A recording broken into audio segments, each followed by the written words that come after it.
Good morning student. आज हम अपनी पाठ्य पुस्तक क्षितिज के गद्य भाग से पाठ 4 जिसका नाम अमर शहीद है उस पाठ का अध्ययन करेंगे। इस पाठ का अध्ययन करने से पहले हम लक्ष्मी नारायण रंगा हैं उनका जीवन परिचय पढ़ लेते हैं। तो स्टूडेंट शुरू करते हैं हम लक्ष्मी नारायण रंगा का जीवन परिचय, जिनका जन्म 1934 में हुआ। लक्ष्मी नारायण रंगा का जन्म 4 फरवरी 1934 को बीकानेर में हुआ। अब प्रश्न यहाँ से बन रहा है, लक्ष्मी नारायण रंगा का जन्म कहाँ और कब हुआ?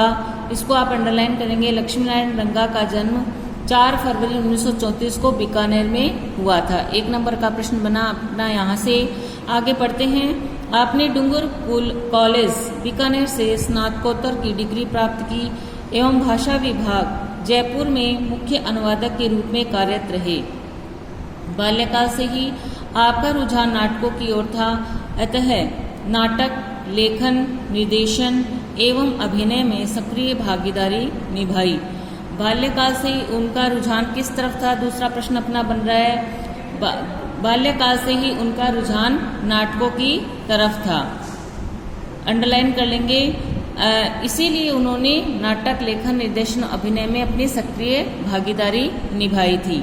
और ये भी प्रश्न अपना यहाँ से एक प्रश्न ये भी बन रहा है कि वो जयपुर में किस मुख्य रूप से किस रूप में कार्यरत रहे? तो कॉलेज भाषा विभाग जयपुर में मुख्य अनुवादक के रूप में वो कार्यरत रही। यहाँ से इसको अंडरलाइन कर ले, यहाँ से पूरा इसको अंडरलाइन कर लेंगे। आगे पढ़ते हैं। रंगा जी हिंदी एवं राजस्थानी दोनों भाषाओं में समान अधिकार से साहित्य सृजन करते रहे हैं।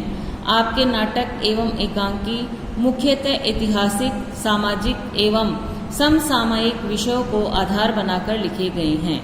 अब उनके नाटक जो हैं किन विषयों को आधार बनाकर लिखे गए हैं? अपना प्रश्न यहाँ से ये बन रहा है। तो आपके नाटक एवं एकांकी मुख्यतः ऐतिहासिक, सामाजिक एवं समसामयिक विषयों को आधार बनाकर लिखे गए हैं।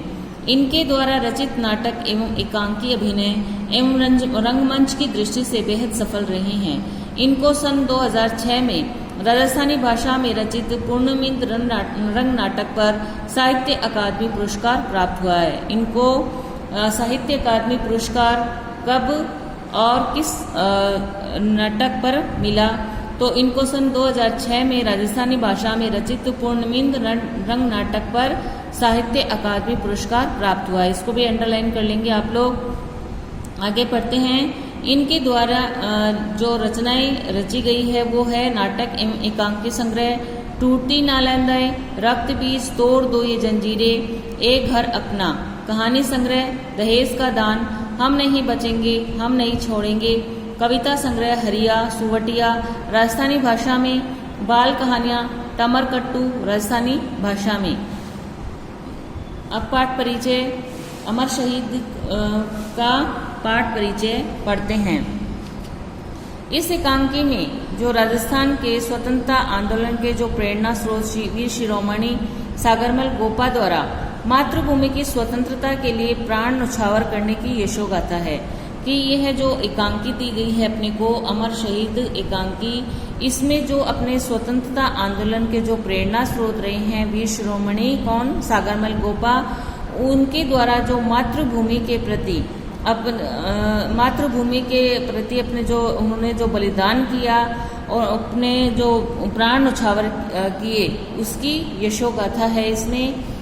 इसको अंडरलाइन कर लेंगे आप लोग। इस एकांकी में राजस्थान स्वतंत्रता आंदोलन के प्रेरणा स्रोत वीर शिरोमणि सागरमल गोपा द्वारा मातृभूमि की स्वतंत्रता के लिए प्राण न्यौछावर की यशोगाथा है। सागरमल गोपा ने जैसलमेर राज्य के स्वेच्छाचारी शासन, अत्याचारी एवं निरंकुश सामंतशाही के विरुद्ध क्रांति का बिगुल बजाया। सागरमल गोपा थे वो जैसलमेर राज्य के जो अत्याचारी शासक थे उनके विरुद्ध उन्होंने आवाज उठाई थी। इससे क्रोधित हो सत्ताधारी वर्ग ने उन्हें बंदी बना लिया। जब उन्होंने उनके जो वो अत्याचार कर रहे थे उन अत्याचारों के विरुद्ध जब सागरमल गोपा ने उनके विरुद्ध आवाज उठाई तो जो सत्ताधारी थे यानी जो शासक थे उन्होंने उनको बंदी बना लिया। बंदी गृह में उन्हें अमानवीय यातनाएं दी गई। जब उन्हें बंदी बना लिया गया तो उन्हें बहुत तरह की कठोर दंड दिए गए, और लेकिन आपने आततायी शासन के सामने झुककर माफीनामा पर दस्तखत करने से मना कर दिया। लेकिन जो अत्याचारी शासक थे उनके सामने वो झुके नहीं, यानी उन्हें तरह तरह की जो यातनाएं दी गई उनके यातनाओं के सामने वो झुके नहीं, और उन्होंने उनको माफीनामे पर दस्तखत करने के लिए कहा, लेकिन उन्होंने मना कर दिया। अंत में उन्हें 3 अप्रैल 1946 को जेल में ही जिंदा जला दिया गया। आपकी शहादत ने राजस्थान में स्वतंत्रता संग्राम में नए प्राण फूंक दिए। अतः जब उन्होंने मना कर दिया ना कि मैं माफीनामे पर दस्तखत नहीं करूंगा, तो 3 अप्रैल 1946 को जेल में ही इनको जिंदा जला दिया गया। इनको जब जिंदा जला दिया गया तो इनकी शहादत से ही जो राजस्थान के जो स्वतंत्रता संग्राम में नए प्राण फूंक दिए। इसको अंडरलाइन कर लिए कि उनको कब कौन से सन में जेल में जिंदा जला दिया गया।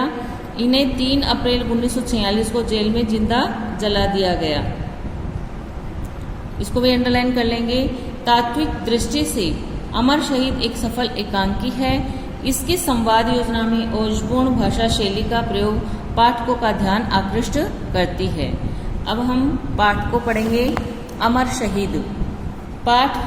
पात्र परिचय कि इसमें पात्र कौन कौन हैं उनका परिचय पढ़ लेते हैं।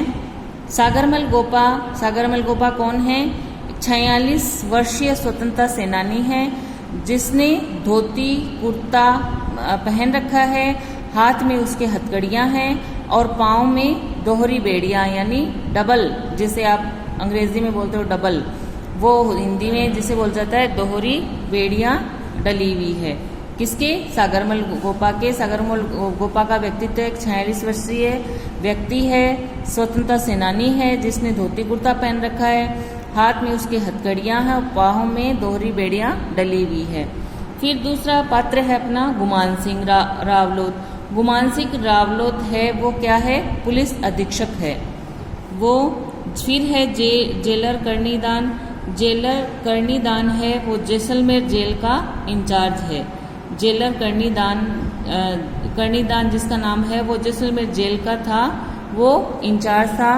बीरबल, मुनका सोहिल, अहमद कलर सिपाही आदि ये सिपाही हैं। बीरबल, मुनका सोहिल, अहमद कलर ये सिपाही हैं। अब शुरू करते हैं अपन 3 अप्रैल 1946 दोपहर का समय, कि दोपहर का समय बताया गया है 3 अप्रैल 1946 को। पर्दा उठने पर जेल की कोठरी का आंतरिक भाग दिखाई देता है। सामने की दीवार में लोहे का दरवाजा खुला है।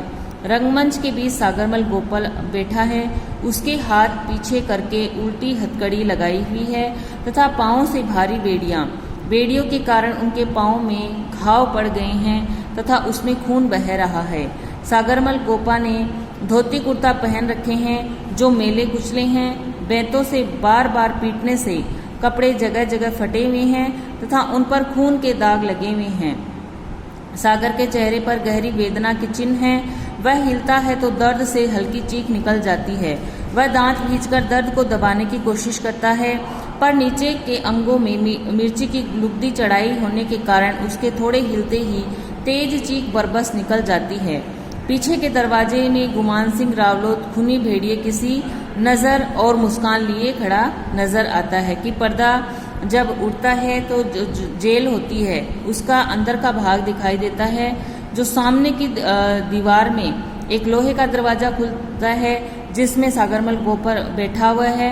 उसके हाथ पीछे करके उस पर उल्टी हथकड़ी लगाई गई है, तब पाँव में भारी बेड़ियां हैं।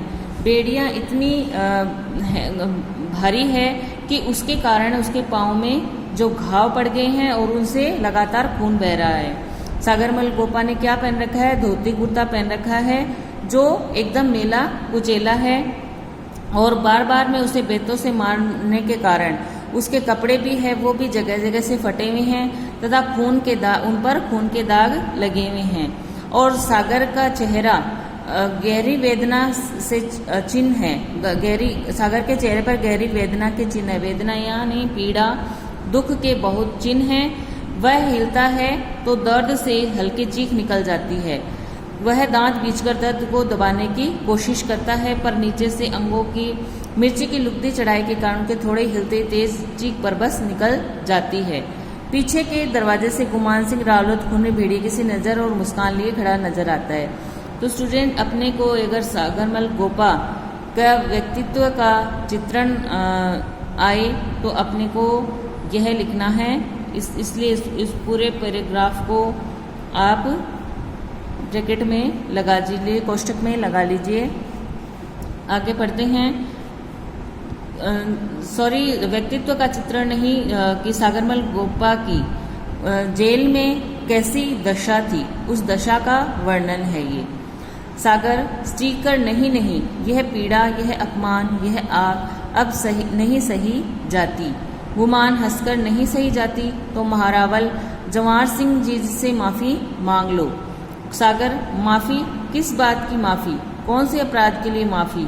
गुमान सागर, अगर एक अपराध हो तो बताऊं, राजद्रोह करके तुमने तो जैसलमेर की नाक कटवा दी। सागर, राष्ट्र प्रेम करके नाक ऊंची करवा दी। गुमान सिंह, सारे देश में, सारी दुनिया में।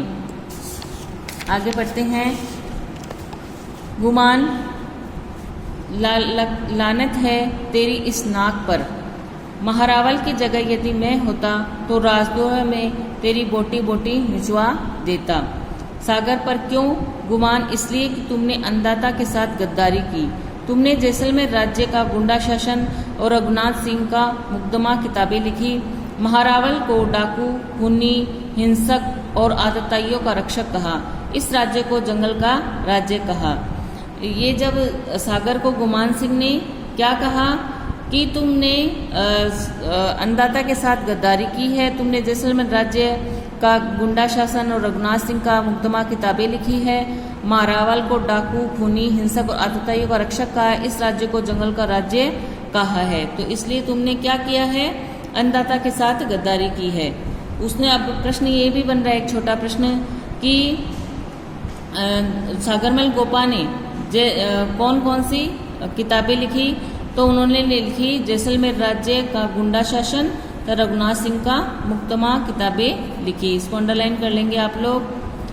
आगे बढ़ते हैं। सागर, अपने कलेजे पर हाथ रखकर सोच गुमान सिंह, क्या मैंने ये गलत कहा है?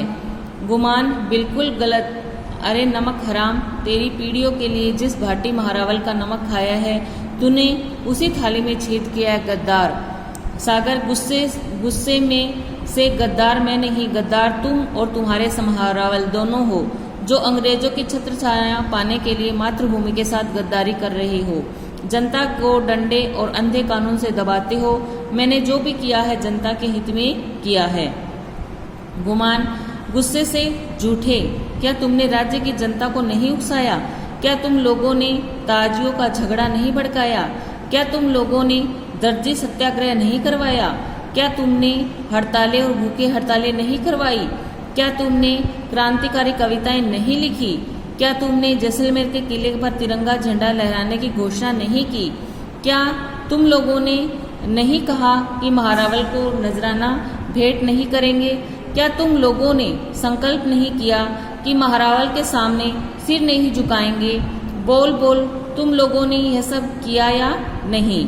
अब इसमें इसे यह प्रश्न बन रहा है कि गुमान सिंह उस पे जो अपना सागरमल गोपा है उस पे क्या क्या आरोप लगाते हैं। तो इसको आप पूरे पैराग्राफ को ही कोष्टक में कर लेंगे, ताकि जब एक या दो छोटे रूप में या बड़े रूप में प्रश्न पूछा जाए तो आप उसका उत्तर दो कि गुमान सिंह ने उस पर क्या क्या आरोप लगाई। आगे पढ़ते हैं। सागर, किया किया किया 100 बार किया और 1000 बार करूँगा, मेरे जीवन का ध्येय ही है। जैसलमेर को, प्रजा को जागृत कर सामंती अत्याचारों को नष्ट कराना, इसके लिए मैं प्राणों की बाजी तक लगा देना चाहता हूँ। गुमान, गुस्से से और तेरे जैसे पीवने सापोलियों को मैं पाँव से कुचल देना चाहता हूँ। सागर, गुमान सिंह, तुम्हारे डायर और डायर मेरी आवाज़ दबा नहीं सकते। तुम्हारा महारावल और सामंत मंडल मेरी आवाज से हिल उठेगा। मेरी आवाज में वो आग है जो तुम्हारी राक्षसी सामंती व्यवस्था को शमशान बना देगा। तुम्हारी मौत का पैगाम बन जाएगी मेरी सांसों की एक फूंक से। तुम्हारा जुल्म का राज्य ताश के महल की तरह ढह जाएगा। गुमान चीख कर, ओ चुप कर कमीने, यह सामंती व्यवस्था में तो शमशान बनेगी या नहीं, मेरी मौत का पैगाम आएगा या नहीं, पर तेरी मौत तेरे सिर पर अवश्य मंडरा रही है। ठहर, अभी बताता हूँ। जोर से पुकार कर बीरबल, मुकान, सोहिल, अहमद कलर, बाहर से तीनों को आवाजें। तीनों एक साथ, हुक्म रावल तो जी। गुमान सिपाहियों से कह दो कि इस आज़ादी के कुत्ते को थप्पड़े, लाते, घुसे, लाठी और बूटों की ठोकर मारे, मार मार के इसका कचूमर निकाल दे। बीरबल बाहर से ही, चलो सिपाहियों निकाल लो अपनी हाथ पांव के वट। सिपाही आते हैं, कोई थप्पड़ मारता है, कोई बूट की ठोकर मारता है, कोई पीठ पर घुसा मारता है, कोई लाठी मारता है। सागर हाय हाय करता है। थोड़ी देर तक मारपीट चलती है, फिर वे सागरमल को जमीन पर गिरा देते हैं। उसके पांव पर सिपाही खड़े हो जाते हैं। वह जोर से चीखता है। गुमान सिंह व सिपाही जोर से हंसते हैं। सागरमल तड़फ कर बेहोश हो जाता है। अब प्रश्न अपना यहाँ से ऐसे बन रहा है कि जब वो गुमान सिंह अपने सिपाहियों को बुलाकर उसको मारने के लिए कहते हैं तो वो किस तरीके से उनको सजा देते हैं। तो यहाँ से अंडरलाइन कर लेंगे आप लोग। कोई थप्पड़ मारता है, कोई बूट की ठोकर, कोई पीठ पर घुसा मारता है, कोई लाठी मारता है, यहाँ तक। फिर आगे सागरमल को जमीन पर गिरा देते हैं। उसके पाँव पर सिपाही खड़े हो जाते हैं। वह जोर से सीखता है और गुमान सिंह जोर से हंसते हैं। यहाँ तक अंडरलाइन कर लेंगे। आगे पढ़ते हैं। गुमान, फेंक दो इस जिंदा लाश को। सिपाही बेहोश सागरमल को घसीटकर रंगमंच के एक तरफ डाल देते हैं। इसी समय जेलर दरवाजे में से आता है। वह सागर की ओर ध्यान से देखता है। गुमान, अभी मरा नहीं है जेलर साहब, अभी तो इसे तड़प तड़प कर मरना है। वो सजा दूंगा कि यह है। जेलर बीच में बात काट कर, वो तो ठीक है गुमान सिंह जी, पर सभी को एक ही लाठी से नहीं हाँका जा सकता। ये स्वतंत्रता के दीवाने सर कटा लेंगे पर झुकाएंगे नहीं। इनसे तो नीति से काम लेना चाहिए ताकि सांप भी मर जाए और लाठी भी न टूटे। कि अब यहाँ से प्रश्न बन रहा है कि जेलर साहब ने उनको सागर के लिए क्या समझाया, कि ये समझाया कि ये स्वतंत्रता के दीवाने सर कटा लेंगे पर झुकाएंगे नहीं।